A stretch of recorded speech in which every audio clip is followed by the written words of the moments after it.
Matt, welcome back to the program. Donald Trump got the bounce in Iowa there. Haley and DeSantis, though, remain in the race. What are you watching for on Tuesday for the New Hampshire primary?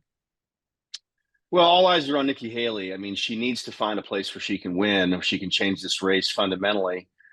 She didn't get the huge boost out of Iowa that she wanted, and she's really put a lot of her cards in the middle of the table, or chips a lot in the middle of the table in New Hampshire. With the governor fully supporting her and predicting a win, although now he's backtracking, saying maybe she'll finish a strong second. She's got to probably win New Hampshire to have a pathway forward. I think if that doesn't happen, you look at the rest of the map, particularly the next 6 weeks, hard to see a place where she's going to win, including in her home state of South Carolina, where I think Trump is very likely to win. So the reason DeSantis hasn't gotten out yet is that he believes that Haley's going to have to get out first. And so he's got to see if he can survive long enough. That may just be a matter of surviving past Tuesday. Now, what we don't know is how many Democrats and independents are going to cross over in this open primary contest in New Hampshire and perhaps put Nikki over the top. You and I have been watching politics for a long time. We remember in 2012, Mike Huckabee won the Iowa caucuses. 2016, it was Ted Cruz, and then Rick Santorum was in between that. Are we getting ahead of ourselves though when there's so much publicity around Trump having this thing sealed up?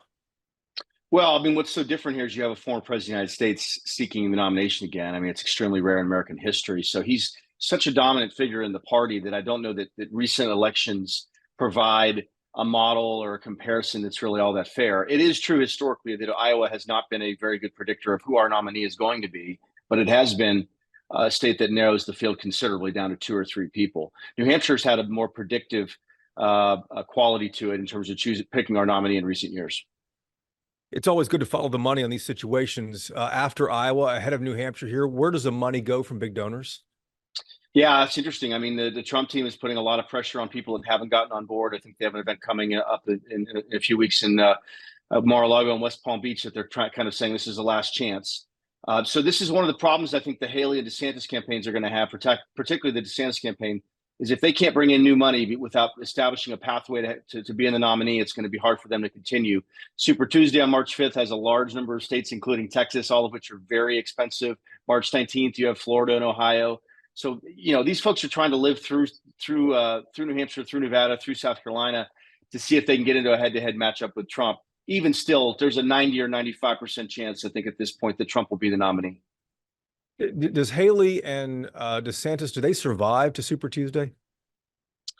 I think there's a chance at least one of them will. But, of course, campaigns end not when you don't have a path. They generally end when you run out of money. That's generally been the much more correlated factor when campaigns end. So the question is going to be, can they survive long enough? Does one of them stay in and the other get forced out? And does that bring new money and new support in? The problem for Haley is if DeSantis gets out, I think 2/3 of his vote goes to Trump. If DeSantis stays in and Haley gets out, you could see most of Haley's support potentially go to DeSantis. So he has an incentive to try to survive, but he doesn't have a great pathway going forward at the moment. One thing I've been wondering about is how big this Never Trumper group is inside the GOP. Any idea? Does this prevent Donald Trump from winning in November if he's the nominee? I don't think it's going to prevent him from having a chance to win. I think the race is going to be very, very close. Biden appears weak at the moment. We'll have to see how the economy does the rest of the year. We'll also have to see how these legal challenges that Trump's facing, how those conclude. Do they get resolved? Does he have a conviction? What arguments are made? What facts are learned? There's probably, I think, 5 or 10% of people who consider themselves Republicans who might say they'd never vote for Trump. But I think that's also going to change over time as they start to see the choice between the two candidates. They see how Trump conducts himself going forward, perhaps as the nominee again. So these choices, these decisions, these red lines people might make may not always stick there. And of course, Trump thinks he can go get some independent voters, some union voters, some blue collar voters in the Midwest to try to offset some of that Republican vote loss. Finally, I'm curious about what you think about Democrats announcing President Biden's raised $97 million. That's a pretty big number heading into 2024. Yeah, this is a problem, I think, growing for the GOP side is that Biden, I think, has the largest war chest of any incumbent president at this point, and he's going to be able to raise those resources. Trump has not had great support from large donors in the recent campaign. He's going to have to get that program, his bundling program, going. His small dollar fundraising has been pretty good. Of course, they've been spending a lot of money on lawyers, and those costs are not going away. In fact, if anything, they're going to increase. So the fundraising question and the disadvantage the Trump side may likely have is going to be a big issue. Matt, thanks for the insight. Appreciate it as always. Pleasure.